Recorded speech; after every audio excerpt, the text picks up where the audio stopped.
What's meditation to you? So you've heard about meditation, right? Maybe you picture it as sitting cross-legged, eyes closed, drifting into some blissful state where all your worries melt away. Or maybe you've tried it, felt a little chill and thought, is this it? But what if I told you meditation isn't some quick fix or a ticket to a mental wonderland? It's a journey, a raw, sometimes uncomfortable face-off with your own mind. In this video, we're stripping meditation down to its core, digging into the stuff nobody talks about, the traps, the illusions, and how to practice it right so you don't get lost in your own head. Let's dive in.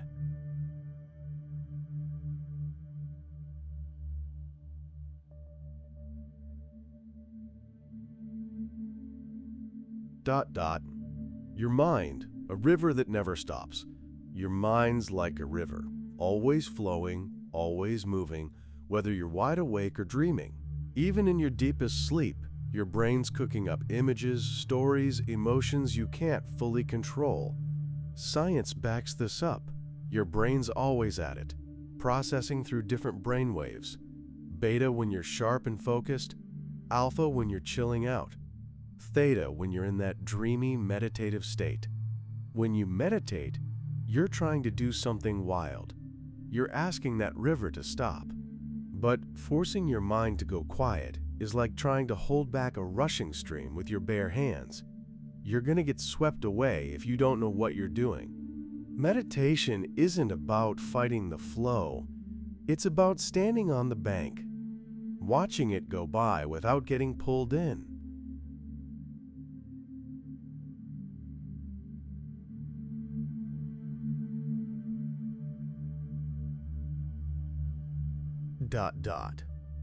The illusions of meditation.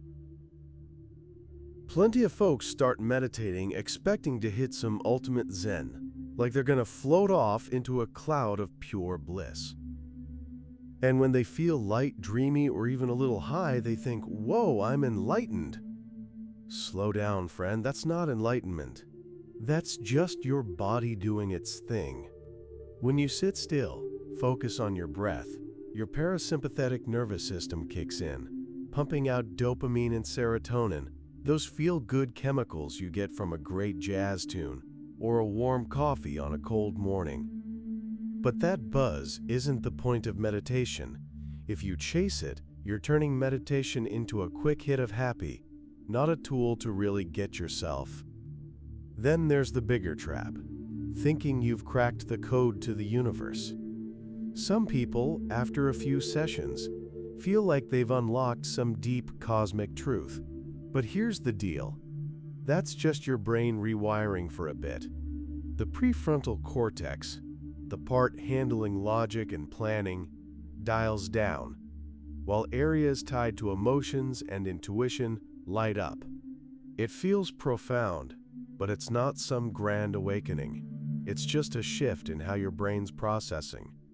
If you buy into it too hard, you might get cocky, thinking you've made it, and stop digging deeper. That's when you're stuck in your own head, spinning in circles.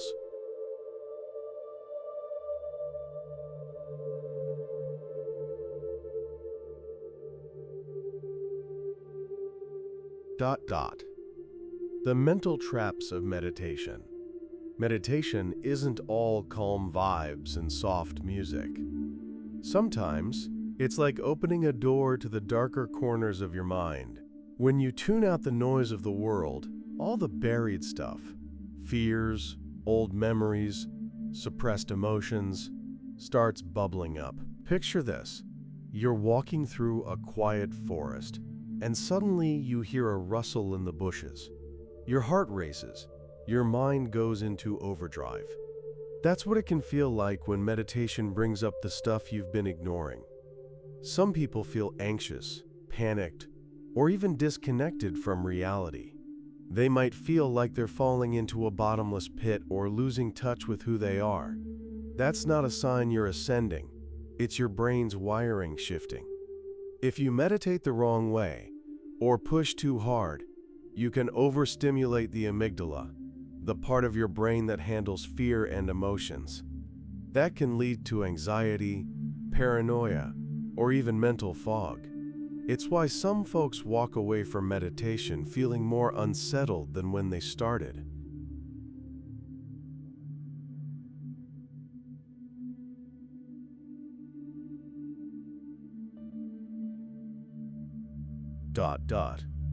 When meditation becomes an escape, some people turn to meditation not to face themselves, but to hide. They're stressed out. Work's a mess, relationships are rocky, life's just heavy, and they want meditation to be a cozy blanket to wrap themselves in. But that's a trap. If you're using meditation to dodge reality, you're not fixing anything. When the session's over, your problems are still there, maybe even heavier, because you've been avoiding them. Meditation isn't a way to check out of life. It's a mirror to see yourself clearly. Scars, flaws, and all.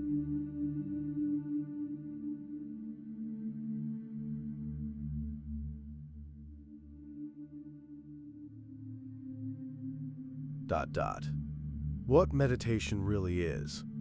Meditation isn't about hitting some magical state or unlocking the secrets of the universe. It's about seeing things as they are. No judgment, no running away, no clinging. Think of your mind like the sky. Some days it's clear and blue. Some days it's stormy. Some days it's gray with clouds. Meditation isn't about forcing a clear sky every day. It's about realizing the sky's always there, no matter the weather. Your mind's the same. Chaotic, calm, anxious, joyful. It's all part of the same vast space. Meditation is about seeing that truth. There's an old story about a wanderer who asked a sage, "I meditate to find peace, but my mind's still a mess. What am I doing wrong?" The sage replied, "When you watch a river, do you try to stop its flow?" The wanderer shook his head. The sage smiled. "Then why try to stop your mind? Let it flow, and just watch from the shore."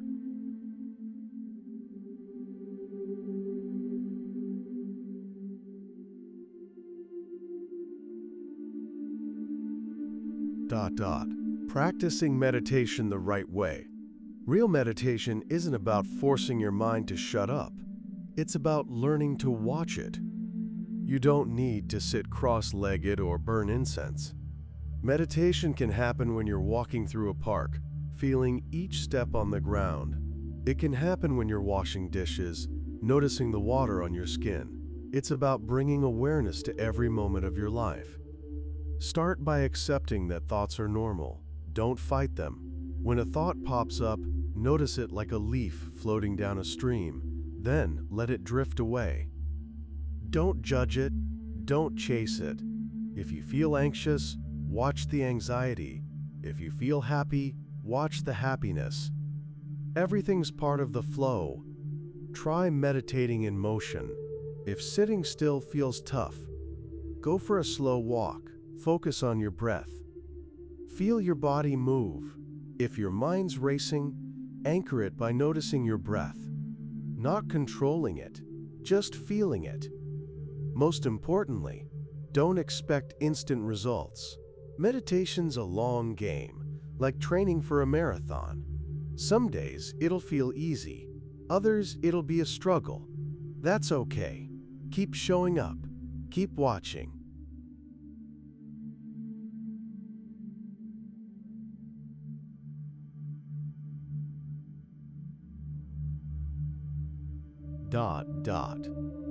Finding a trustworthy guide.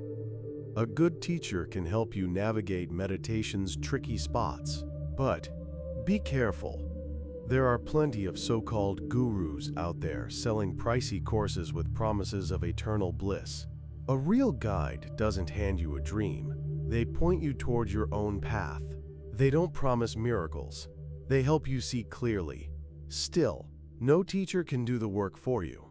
You're the one who has to look inside. Listen to advice, but don't just swallow it whole. Test it. Question it. Make it your own.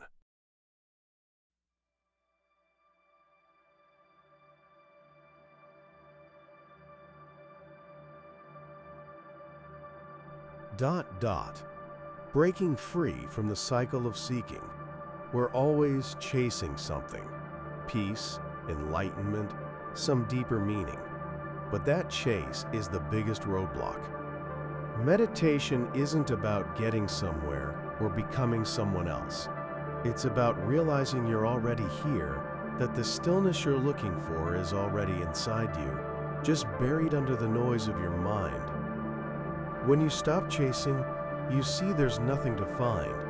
Meditation doesn't add or take away. It just clears the fog so you can see what's always been there.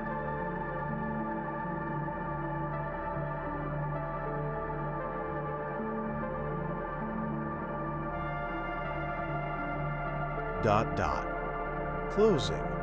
Your journey starts now. Meditation isn't a destination, it's a path. It doesn't promise a perfect sky, but it teaches you to stand tall through any storm. Start by watching yourself, not to become someone new, but to see who you've always been. Try it this week. Take a few minutes each day to notice your breath, to feel the moment. No pressure, no expectations. And if you want to dig deeper, drop a question in the comments. We'll keep exploring this path together. Are you ready to see your mind for what it is? Start now.